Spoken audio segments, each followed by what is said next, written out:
my name is Carleigh, and I'm here to talk to you about Pilates and pregnancy, and how doing Pilates during your pregnancy not only keeps you healthy and fit, but will also help you during childbirth and support a faster recovery after your baby is here.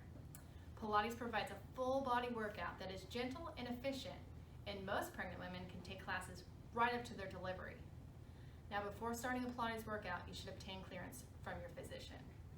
Always listen to your body and what it needs. The awesome part of the Pilates reformer is that the reformer properly and safely supports your body so you can get a workout that strengthens the core muscles and improves flexibility and mobility, which are definitely the things we need when we're pregnant. As a mom of 2 young children and doing Pilates during both pregnancies, I can attest that Pilates will help you physically and emotionally. We are women and we have hormones, especially during pregnancy. Not only do the hormones affect our mood, we're happy, then we're mad, then we're sad. The hormone relaxin is elevated, which can cause the ligaments connecting our bones to become more flexible.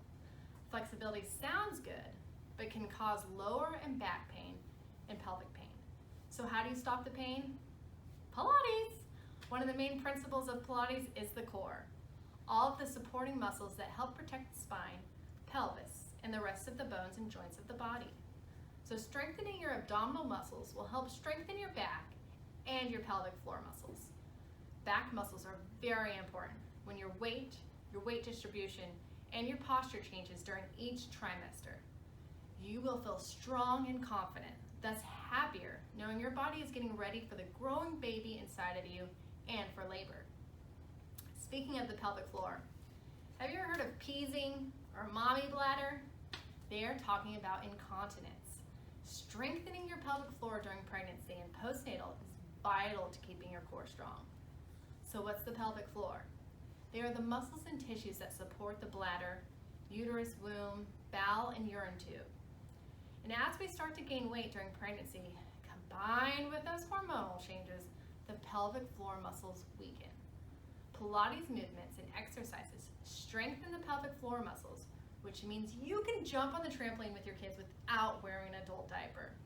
Yay! Another key principle of Pilates, and needed during pregnancy, is controlled breathing. During a workout, you'll be taught how to laterally breathe. That is to breathe deeply and expand your rib cage. This technique will engage your pelvic floor and your deep abdominal muscles. As your belly grows, your diaphragm will start to feel the pressure and you find yourself short of breath.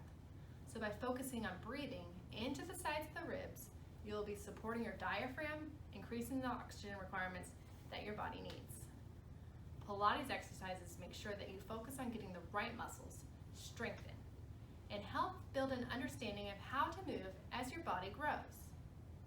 So in your first trimester, perform exercises that focus on your core strength, stamina, and muscle memory.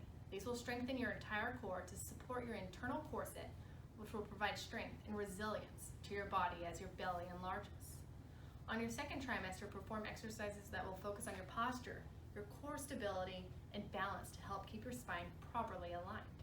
This is to protect your back and neck while your belly and breasts enlarge. On your third trimester, perform exercises that focus on flexibility, joint mobility, and labor preparation. These exercises will strengthen your pelvic floor muscles as you move your pelvis, spine, and hips. It'll also help relieve discomfort and prepares you for labor. There are modifications for exercises during each trimester, since stretching to the end range is not good for the flexible ligaments. Your balance changes because your center of gravity does. Your oxygen requirements are increased. Thermal regulation changes, and you are just so tired.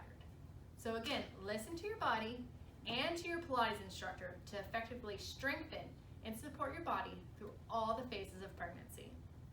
I'm going to show you different modifications and equipment used during our Pilates in your pregnancy journey.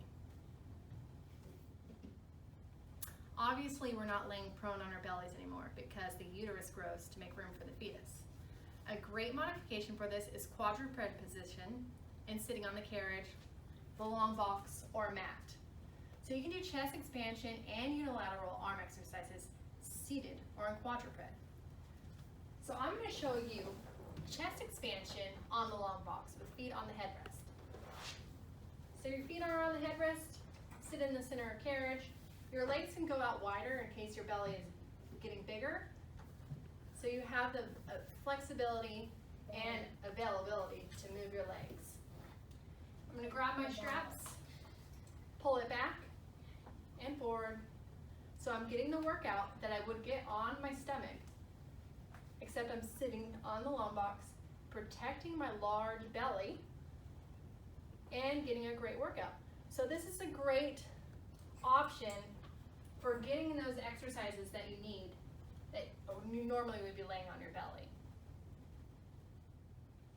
Another position pregnant women shouldn't be in, especially after the first trimester, is supine on our backs, because the growing baby can put pressure on our inferior vena cava, which is the vein that carries blood from the lower part of our body to the heart. This causes the risk of decreasing the blood flow to your uterus and thus your baby. So during footwork, bridging, supine arms, and any exercise that you would be laying on your back, you should be at an incline using a prop like a Bosu ball, a supported wedge, a blueberry ball, any position that you can stand at incline. You can also do this at the springboard with these props. So I'm going to show you footwork using the wedge. So you're laying on your back. You're at an incline, so your baby's protected, you're protected. Normal footwork, pressing in and out. And you can see the position of my body, that this is a safe way to do this exercise while pregnant, and you're still getting the same workout. So again, use one of these props on the reformer, on the mat, and you will have a healthy pregnancy. As your baby gets bigger, you will have to keep your feet on the foot bar or the ground to close the kinetic chain, because your back cannot stay in imprint anymore. So tabletop leg position will no longer be an option after the first trimester. We want to keep a healthy spine. So I'm going to show you supine arms on the wedge, on the reformer. You can do this at the springboard. Again, any exercise that you have to be on your back, you need to be at an incline. So laying on my back and grabbing my straps.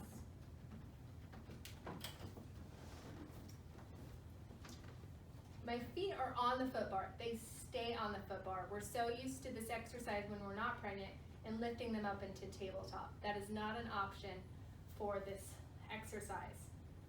So I'm going to bring my arms down and up, and I'm using my arms to do this workout. My legs are just supported, or my feet are supported on the foot bar, so I'm closing that kinetic chain, but I'm still getting a full upper body workout with supine arms. So that is the option. When you're pregnant, you have to keep your feet on the foot bar or on the ground. And of course, there is the plank, our favorite in Pilates, or at least mine. Depending on your strength, this exercise may be fine to continue until late in your pregnancy. If you're not able to keep your pelvis lifted and support your belly, you should modify. A modified plank or a hover plank creates an isometric hold that will work the core while still supporting your lower back. It's a win-win. So I'm going to show you a plank with my knees hovered onto the carriage. So I'm starting off in the normal position.